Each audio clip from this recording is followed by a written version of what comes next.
All right.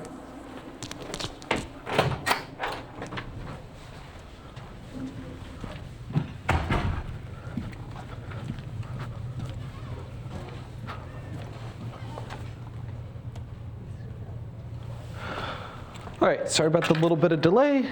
So we'll get started today. Today's lecture is going to be abstract data types, and we haven't learned anything new since Monday, and this will be a new thing to add to our toolbox. So just announcements before we get started. A midterm will be graded, well, we've started grading already, but we'll finish grading tonight and tomorrow, and so the scores will be out early next week, probably on Monday, but maybe a little bit sooner, no promises there. As a reminder, please, if you are sick, take every opportunity you need, stay home. We are going to be experimenting with a few video office hours and discussion section, or office hours mainly, maybe some lab and of the review if we can. But if you need to do something over video, feel free. Lectures are going to be recorded, and we're double recording the 1 and 3 p.m. So hopefully we have backups. If classes actually get canceled, we'll just live stream lectures from home, and then we'll have a replacement for iClickers there. But beyond that, the labs can be done from home. We'll just have additional video resources if we need to. So today's topic, and then we'll continue with the same idea on Monday, is this new thing called abstract data types. So in the very first lecture, we talked about the broad idea of abstraction, creating nicely defined interfaces that expose ideas about data, standard practices for how we might do things. And so abstract data types are going to be a continuation of that idea. They're going to continue exposing and using functions in ways that we've already seen. And as part of that process, we're also going to learn a new data type called dictionaries, which are a really cool tool. They provide a lot of benefits, and they have some new syntax as well. So where is this useful? There's a couple big places, and these are things that will be hard to realize at first. Hopefully next week when we release the MAPS project, you'll start to see more concretely some of the benefits. But the first big thing that we're going to talk about is self-documenting code. And this is an idea that as we define functions and variables, we're thinking carefully about what those concepts in code mean to a practical idea. So we have a list of items that we can index, right? We could just do item 0, item 1, and so on. And that works. Things aren't going to break, of course, but if we can define a name for them, so maybe we call this contact name that accesses a particular item in a list, that we happen to say this item 0 is always the name of a contact. This is one way of creating abstractions that help us clearly define in our own programs where the data belongs in our lists or in our dictionaries or whatever structures we may have. And it keeps the programs more clearly readable for someone, who is not necessarily yourself. If you're working with 2 or 3 or 4 or 20 people perhaps on a code base, these ideas become important. The other place where they become important is this idea that you might sometimes need to change or adapt the implementation. So in CS88, you probably won't need to do this very often. But on some of the projects, it could come into play a little bit.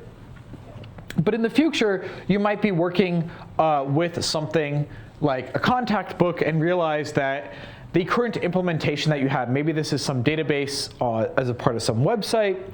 Maybe it's a dictionary that has just millions of keys in this dictionary thing. Whatever it may be, you might say, well, maybe this is too slow and I need to try a new implementation. Or maybe this code will just be easier to work with if I replace the implementation. And an abstract data type gives us an interface that allows us to change the implementation. So don't think about all the terms too much, but they'll just help us sort of define what we're talking about. And what this graph is really getting at is that when we talk about abstract data types, the code here is going to be fairly simple, but the idea is the important piece, which is that what we're trying to do is to separate some operations. So we are going to need to create some data, to select some pieces of data, probably manipulate some data, right? Add, subtract things, access a piece of information. Those are operations that we might do on a contact book. We might do them on a point. If you took the midterm, you did it on a tic-tac-toe board, and we'll revisit that example. And all those things, no matter how we define them, they rely on some implementation behind the scenes, right? On our exam, our tic-tac-toe board was a piece of 2D arrays, but it doesn't have to be that implementation. And so by thinking carefully about the items that we define, these selectors and constructors and operators and things, and separating those as much as possible from our implementation, they give us a lot of flexibility, and they make our code easier to work with and hopefully easier to adapt in the future. So today what we're going to be looking at is a few examples of common ideas for abstract data types, how we might build them, how we might take an existing type, and should we need to, how we might think about adapting that in the future. And so the idea here is that we're going to talk about creating these abstractions. How do we, the real question is, how do we know when we need an abstraction or what we should do? And it's to look for opportunities of things that we can say sort of travel together. If we're talking about a geometric coordinate, right, and point on an xy plane, well, the x and the y generally travel as a pair of numbers together, right? When you do Pythagorean theorem, you're subtracting 2 points from each other, and you're working with groups of x's and y's. When you're doing math on dates, you have a year, a month, a day, maybe a timestamp, and a time zone. And so representing all those 4 or 5 or 6 values as a single thing can be really helpful. If you ever have the fortune or misfortune of working in a program that works with dates, you'll know that subtracting dates gets more complicated than just, what is the difference between March 1st and March 31st? We know that that's 30 days, but what if we say, what's the difference between March 1st in California and March 20th in Hong Kong or something like that? How many days are we talking now when we consider time zones? Excuse me. And so, as our programs get more complicated, the abstractions that we define become important. And for dates, one of the really nice things if we define these abstractions is we could say, let me add 3 days to this date. And if you have a really nice abstract data type, then all you could say is, let me take this date, let me have an add method, and it takes it a number of days, and you don't have to hopefully worry about if it's the end of April and we add 3 days, do I then increment the month to be May? You just have an interface that takes care of all the work behind the scenes. And so again, this is what we call, or this is one of the pieces of abstraction. So for the first part of lecture, we're going to be implementing these using lists. And for some of the examples, we'll use tuples. And tuples, again, are just lists where we can't edit the items after we create them. But we'll go through both of them. So to start, we're going to look at a small example of using a point. And this is an already defined abstract data type. But what we'll do is we'll jump over to a notebook. And let's see if that recording is working. Seems to be. We'll go here. Back up to the top. And make sure we're still connected. That's good. So before we even define a data type for a point, we could just ask ourselves, what might this point thing be doing? And if all we're interested in asking ourselves is, what is the distance between 2 points? We can do the Pythagorean theorem, the square root of x1 minus y1 squared plus y1 minus y2 squared. And so if our points are just these array things, and let's make this not quite that big, this seems good. We could say my point is 2 items. It's the first value is x, the second value is y. We can write a subtract function which subtracts 0 and 1 items, and then we could write a difference or a distance function which subtracts things and then accesses the 0 value and accesses the 1 value for y and x. And for 3 lines of code, essentially, 4 lines of code, this works fine. You might ask yourself, why do I need this? Why go through this extra effort? And you could probably get away with this on a homework assignment or project. That is totally true. But there's a lot of ways that we can improve this code, and so that's what we'll work on doing. Just to verify that if we're taking the distance between, wrong direction. If we're taking the distance between the value, which is my house, and campus, so these are just random values that could be coordinates on any arbitrary system, we subtract, or we take the Pythagorean distance, we get 5. This will be useful to make sure that as we adapt our data types, the values work correctly. But for now, we can assume that 5 things work correctly. If we were to just print a point, we'll see that we have 2 values, 5, 5, and that we can access the x-coordinate by calling our point of 0. And so this is just defining the interface that we have. Nope. Oh, come on. But what will be helpful to do is if we say we know that these things are points, we'll start by giving them a name so that when I define a point, I'm always going to call it, and actually let me undo really quick, pretend that you don't see any of this. We're going to undo what happened in the last lecture so that we start in the same spot. Now we're back to normal. We're going to have a point. We're going to call this thing a point. When I create the origin or my house or campus, I'm going to say this thing is not just 2 items in an array, but this is in fact a point. And what this signals to you, what this signals to future you in 3 or 6 months, or your teammates who are collaborating on this project, is that I intend for these 2 values to be used in a way that is a point. If I have a list of 2 items that are zeros, those could be grades. Hopefully they're not your grades if they are a list of zeros. But they could be grades, they could be coordinates, they could be prices for something. What is a list of 2 items that are 0? It could be really anything. And by defining an abstract data type, we say, I intend for these 2 values to be treated as a point. And so to define this data type, all we need are 3 really simple things. A function that gives us a new point. And we need a function, in this case, to access each of the x and y values. These were defined as lambdas, but they don't have to be.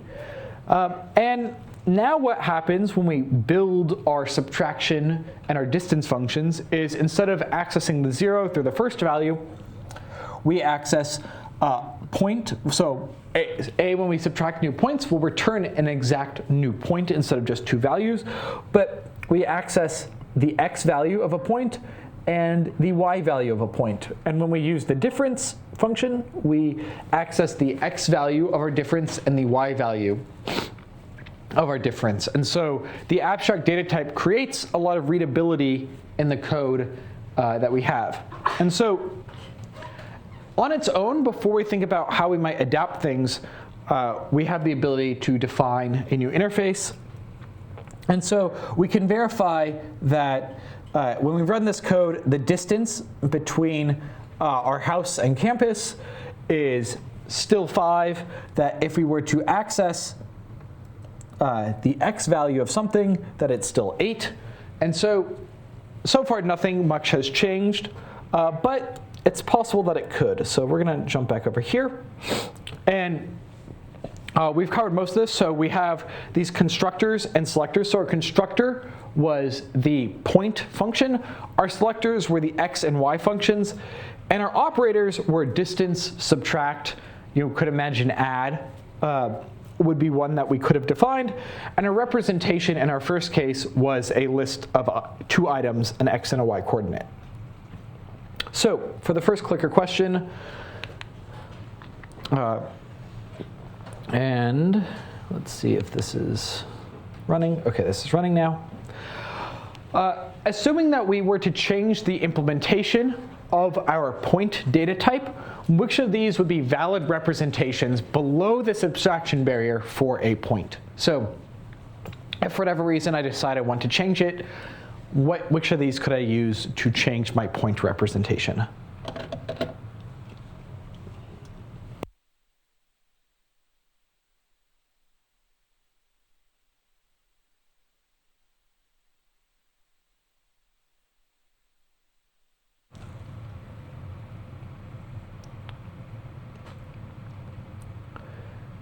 And let's give it another 15 or so seconds.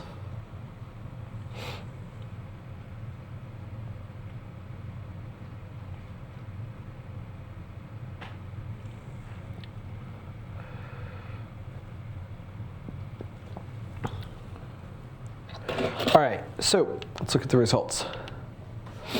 A pretty wide distribution. I won't have you revote. Most of the people voted for D, and D is correct here. So all of these are valid representations for our point class if we or point type if we chose it to be that representation. I kind of gave away A because that's what we edited in last lecture, which is to say that what A was asking was if I were to just swap the values y and x in our point, then I could change, I've now changed the representation of the point, and if I were to run this, I would get, well actually that doesn't really help in that case, I would get one value, but the x coordinate is now different. The distance, because we're squaring things, actually works out okay. But we'll notice that the x value became a 9 instead of an 8. And so what I would want to do is change our x to be not 10, but 0, and y to be our 0th item. And so the really nice thing about an abstract data type is if we need to make a change for whatever reason, we're free to do so by just changing our definition and our selectors. The operators that we have that are subtraction and distance, those don't need to change because all they rely on are x and our y functions. And so I could verify now that if I update the selectors correctly, we still get 8. One of the options, we're not going to go through all three of them, was could we use a string representation for the point x comma y, where we say it's x space y. And while this would not be a particularly worthwhile thing to do, we can just prove that this does in fact work, which is to say we'll turn these things into strings so that we can put a space between them. And then to operate them as numbers, we need to split the string by the space and turn that value back into a float or a decimal value.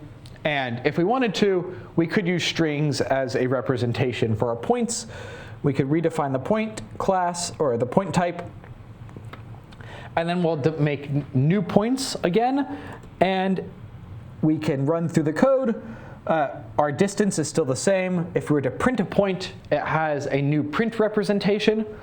But functionally, our points work the same. Again, not necessarily the best particular abstraction, but one that works. So notice that by just redefining our three functions, we didn't have to change anything down here. All of these three these two methods, subtract and distance, still work even if the internal representation of a point is a string. And so that is our first example of an abstract data type. I'm going to pause there. Questions on any of this so far? Yeah? So like when you were accessing things like at the original, like at the very beginning when you define point yet to be defined, like how can you access like items like within a string? Like, yeah, so in this case, what I've done is, actually, so let's just do this here. So origin is a string 0, 0. There's two ways that I could access things. If I do origin of 0, this would be the first character of a string as an actual string itself. The way that the x and y functions work is they first split this string into an array. So, whoops. And they split it by a space. So if I just put a single space between my quotes, what Python's going to do is everywhere there's a space, it's going to use that and make each thing on the left and right side of the space an item of a new list. So what this weird string type is doing is it's saying, as long as I know how to separate the information which represents an x and the information which represents a y, I can turn that back into a list of 2 items, and I can access my x value and my y value independently. For a particular idea that represents a point, this is honestly a pretty terrible representation because points are naturally numbers. It's easiest to keep them as numbers. But you may be in some situations where if you have to write to a file that you could open as a text file or something like that, that would be implicitly turning the data into a string format. And so there may be an actual need to do something where the format changes from just a list. But this would be one way of getting an individual value back. Yeah? But then also at the beginning when you define point to take in x, y, yeah. and return x, so is it a tuple and can you index items? Yeah. So this version uses the string format. If I go back up here and I redefine this, so now origin appears a tuple. Yeah, so in a tuple, you can access items exactly like a list. So if I just do origin 0, I get 0. That's not particularly useful because let's use campus since the values are different. But campus of 0 would be 9 in this case, since the first item of my tuple in this weird format is the y coordinate. And again, I wouldn't recommend that you do things which are intentionally confusing, like swapping the x and y values. That is, it does just get confusing. But the point being that if your implementation is ridiculous and confusing, if you do have an abstract data type, the way that you access that data can still be clear if you are in a position where you actually have a good barrier between the implementation and the functions that you're given. But yeah, good questions. Any other questions on points and ADTs so far? Cool. So the next example that we're going to work through, if we scroll back down to it, is one from the midterm on Wednesday. Just kidding what day of the week it was. And this is the first draft of the tic-tac-toe question. So the tic-tac-toe question asked you to take in this idea of a tic-tac-toe game board, a 3x3 grid of X's and O's, and check whether or not a player won the game. And the first draft didn't give you any helper functions. It was just a game board and said, go for it. And what the question is asking you to do is you check for each of the 3 rows, if all the items in those 3 rows, or if there's any row in which all 3 items match the player's position, then the game is a win. For each of the columns, if any of the columns have all 3 matching with the player, then that's a win. And then you would check the 2 diagonals. And so a very sort of simple version of this that has as little code as possible would just say, indexing a row within a row or a list within a list is not really that hard. I could write board of 0 and the column so that this represents 0, 1, where things are two-dimensional lists, would be the first item, the 0th item of the 0th item of a list. So you have this nesting structure. Excuse me. And this works, but it's quite a lot to read through. Half the reason that we changed this question is because it's really easy to screw up writing code that just accesses lists over and over again. We can verify that this solution works if we run our handy test command, the doc tests all pass. But what we did on the exam was we decided that since we're going to be practicing ADTs, since this will make the question easier, we'll give you some functions. And so these are the functions we gave you. We changed the all 4 equal function to take in a set of 3 pieces, so a common row. And in that case, this checks the 3 pieces in the row against the player. We said, can we, if we give you a function that returns a column, then there's less indexing to do. And then we said, well, the diagonals are just a bunch of indexing. It's not particularly the point of the question, so we'll give you a function that returns either the left downward diagonal or the right downward diagonal. Either of those could be returned by this diagonal function. And so when we do that, and this is, there's more than one valid solution to this question, but what we get is a solution to a determined win function, which is much less code. It reads much more clearly, which is to say 4 row and rows. That one worked pretty much the same. Really? That's not helpful. Well, we'll just continue along.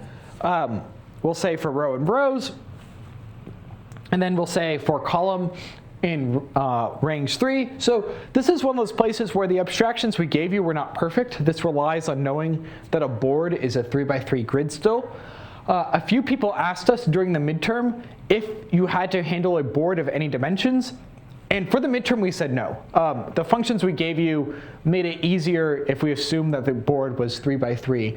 But that shows that you were already thinking about these abstractions, that if we gave you a couple more functions, or if we defined the problem a little bit differently, you wouldn't need to know anything about the shape or the size of the board. It could handle, a crazy large tic-tac-toe board, which could be 10 by 10 or something, rather large. And if our tic-tac-toe board ever got beyond 3x3, you could see how a structure like this would be just really painful to write out. So we'd also want to update some of these functions here, but the determined win function could scale to larger boards without much adaptation. And so that was the midterm example of determining a win. Now we want to think about if we were to extend this, we'll come back to that in a second. If we were to extend the representation, of our tic-tac-toe board, we added a few additional functions. So you could assume that things like in the world that we've built, we have a couple more functions like new board or empty board. Which of these would we say violates the abstraction barrier defined by tic-tac-toe? And I will plug this in.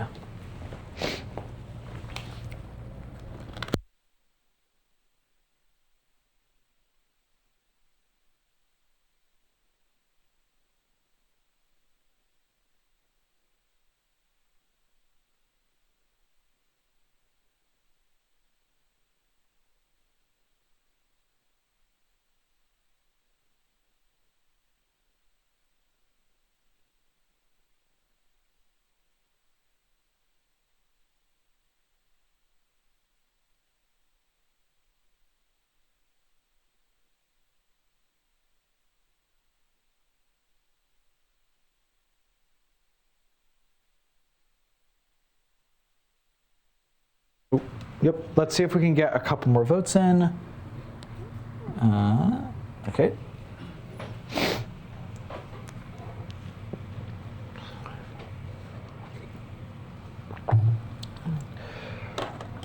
All right, so let's look at the results. So the results are a pretty good mix. I will tell everyone that E is not correct. So one of these, A through D, is definitely an abstraction violation. It violates a data type for the board. And so take a minute or so and discuss with your peers and re-vote. But think about, if you know that one of these is a definite violation of the abstract data type, which one of these sticks out?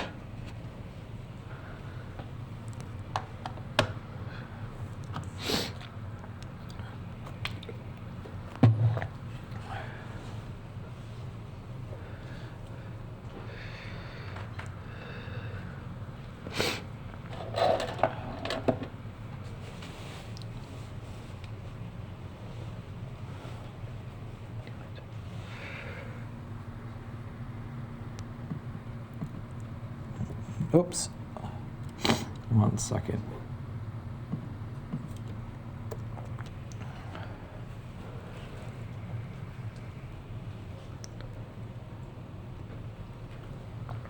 All right, take another 15 or 20 seconds.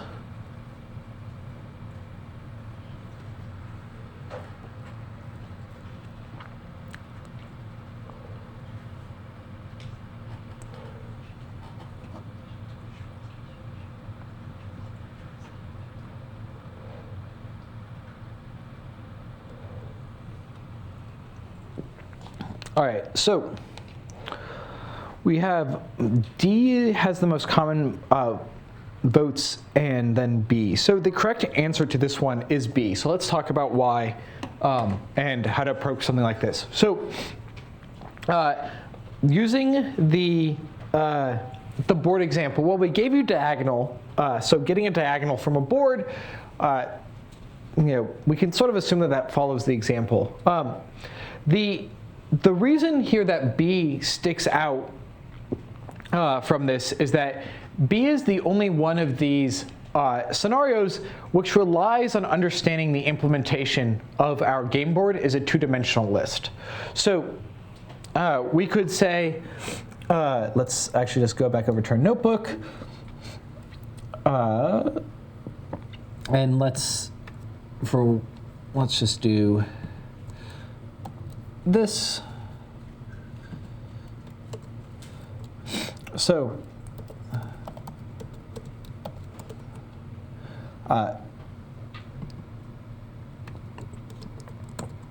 okay, there's our board. It's a two-dimensional list. So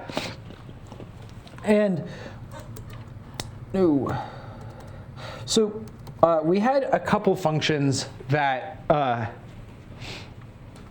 that this example used. So one of them was rows, which would presumably take in a board. And if our board is organized by row, then all this function would need to do is return board. So let's go back over here. So if a row is organized by boards, we would just return a set of 3 rows. That's not particularly interesting in this example. The question then is, we have both B and D. So an empty board function would be a way of following our abstraction in that if I said empty board, this is something that we'll commonly see with abstract data types. And we can think of how we had a function that took in x and y and returned a new point. Empty board might be a function that we use at the start of a new tic-tac-toe game. And so it's not necessarily, well, there's many different ways that we could make an empty board function. And so one thing that we could do is, and let's see. So our board is a list of lists. And let's say that our empty board, before we make a play in tic-tac-toe, we just use a dash as the representation of an empty space.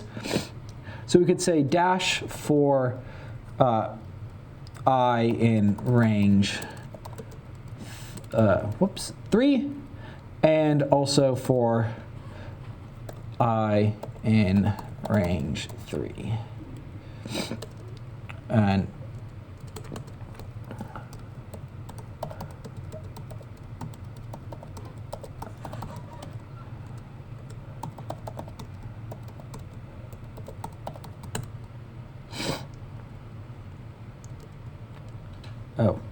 what did I do there? This seems to be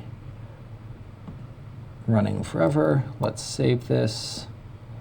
Is it not saving? That's, oh, nope, just took a while. Internet connection. So what we have at the end of this is we have a set of nested arrays, which are 3 items, which instead of having X's and O's, have a dash to represent if, for whatever reason, a space hasn't been claimed yet. And so this is one way of representing a board. And by the fact that it didn't take in any parameters, we'll just assume that it's a 3x3 board. But we could imagine a scenario in which we said width. And we could say maybe there's a height. So this is the number of things in a row. And this is the number of rows in a board. And maybe we can make this thing now a 4x4. And it's probably going to take longer than it should. But now we've made a bigger tic-tac-toe board by defining some abstraction that allows us to nicely adapt to the size of our tic-tac-toe board. So this proves that D is at least a valid abstraction, that this is a constructor for a new kind of board. The question then is, where are we on time? Okay, cool, we have enough time. The question is, why is board just accessing by arrays, or accessing particular indices of an array, a violation? The reason is that, and we're not gonna build this all out, is that our tic-tac-toe board doesn't necessarily have to be a series of nested arrays. What we could decide to do, if for whatever reason we did this, I think this would be, well, it might be a little bit more confusing, but you'll see this if you ever get to work on a series of images where you're processing things by pixels. A lot of programs, when you read in an image into a series of data, they're essentially a grid of pixels, but you get a single one-dimensional array. And so even though you have two-dimensional data, it comes in as an unnested one-dimensional array. And so something that you'll see is the length of your array is actually the width times the height, and then you have to know every, in this case, 4 items. We start a new row, or maybe a new column, depending on how it's organized. But this board, which is not nested, could be one form of a tic-tac-toe board. And in that case, setting a single position to X would fail in this scenario. But if we had a function called set position or make move, then we would pass or respect the abstraction barrier. And so that is a start of an abstract data type for a game board. It's not complete, of course. We could have things a function that returns rows. So a few people did this on their exams. You defined an inner function that returned the row given an index, which made the overall solution a little bit more clean. Totally optional. Again, multiple correct solutions, but it's cool to see that. A couple people asking about handling multiple dimensions of boards. All useful things that could extend our abstract data type. So before we move along, questions on the game board example or the last clicker question? Cool. So what we're going to do now is work on a little phone book application, and then we're going to talk about a new data type called a dictionary and how we use that to improve the data type or the implementation of our phone book.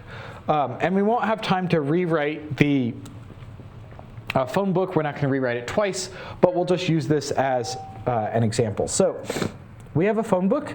We're going to use this idea of key value pairs, which is to say that we have some key, in this case a contact name, and it has some value, perhaps a phone number that's associated with it.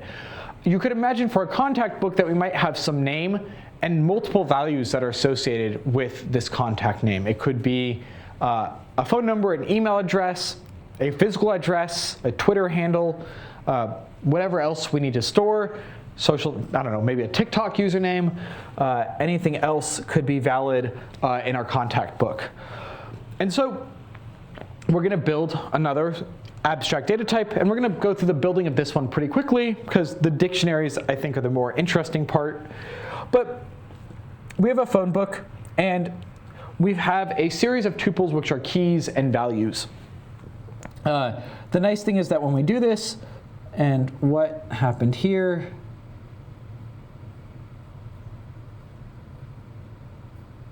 I need to redefine our phone book because we have, once again, run ourselves out of order. There we go. We have a phone book. If we ask it for a name of someone who might not be in the phone book, it says not found. If we define a function get numbers, then we could return all the numbers from our phone book. We could get a list of area codes. Notice how this area codes lambda function here just accesses the first 3 items of what is a phone number. Something like this suggests that we could further improve our abstract data type by treating phone numbers as their own abstract data type which has a function called, or that would have a make phone number or something like that. But even here, just calling this thing area code makes it a little bit more clear that when we map, what we're trying to get is the thing called area code. But perhaps we might want to adapt the structure of our phone number as well. But so in this scenario, we have a key, which is someone's name, and a value, which is their phone number. And that's useful. But what we're going to do is we're going to build off this idea of having a key and mapping it to a value by using these things called dictionaries. And dictionaries are super useful for bunches of reasons. One of the reasons that they are particularly useful at this time in class is that they'll be useful for your project next week. So that's why we're talking about them now, but they are also going to be helpful in redefining our phone book abstract data type. So dictionaries, we're going to build our first dictionary by taking a list and using a dictionary comprehension in the same way that we might a list comprehension. And dictionary syntax, there's a few new things that we'll see, which is we have curly braces. So lists use square brackets, tuples use parentheses, and dictionaries use curly braces. So those are the syntactic elements of Python. Dictionaries are key value pairs. So whereas a for loop, we say item for item in list, a dictionary, what we're going to have is key colon value for item in whatever we're iterating over. And so what we're going to say is we have a list of words. So we're going to take this phrase once upon a time. And we want to just get the length of each of these words. So we could do that, right? We could just map length over our list of words. But for whatever reason, we want to store these together in our dictionary. We can say each word here maps to the length of the word. So we have a key and an associated value. And this gives us a dictionary. This is not the only way to make a dictionary. We'll see a couple other ways in a second. And before we continue, we'll start by just looking at some methods that are in, let's make this a little bit bigger, in our dictionary. So we can ask for the keys, and we get a thing called dict keys, which is it's its own Python type, but it works basically like a list. You don't need to know too much about how it works, but it can be a useful thing to say for key in dictionary.keys. Like an array, or a list, we can ask if an item is in the dictionary. So is time in our dictionary of once upon a time? It is. This up here is what our dictionary looks like. Importantly, though, if we ask if a value is in a dictionary, Python's in method doesn't know how to do that. So if we ask is item in a dictionary, this is only looking for the keys, not the values. And if you want to know if a value is in a dictionary, you'll have to do a little bit more work, which is to use the dictionary.values method. So we have a way of getting keys. We have a way of getting values. Each of these is independent of each other now. Now we just have an array of 4 values. They're not associated with any key information. Importantly, dictionaries are not guaranteed to be in order. They usually will be, but the order could change when you ask for the values. So you can't rely on these values having any particular order. And if we wanted to on our own, we could just define a dictionary by writing in curly braces. So we have curly braces, key, colon, value. We separate them by commas. So you can kind of think of a dictionary as it's a new kind of sequence. It can have as many items as we need to, but instead of indexing things in a dictionary by 0, 1, 2, or 3, we're going to index them by some name. And one of the ways that we can do that is if I just new option enter. So we have D2. I could say D2 A, and this gives me the length of the word A. Whoops. We could say D2, of course, and once, and this will tell me that because my dictionary is set up to have the lengths, once it has a value of 4, but we can store, we'll talk on Monday about precisely the things that we could store in a dictionary and what can and can't go there. But for now, we can store lots of things as the keys. There are some restrictions, but we can store anything as the value. And so these are a useful tool. And then in a similar way to a list, we can iterate over the items in a dictionary and so on. And so there's a few different useful methods. We can get a particular key, which this is a cool method because it just returns none if the key is not in our dictionary. Whereas if we ask for the item by indexing that is not in our dictionary, we'll get a key error. This is not too dissimilar, or actually let me make a new cell. Right, a key error is the list equivalent of asking for the 5th item in an array that doesn't have 5 items. In lists and tuples, it's called an index error. In a dictionary, it's called a key error, but they work the same, or they work in a very similar way for each of their own sequences. And so there's lots of different ways that we can build and use dictionaries.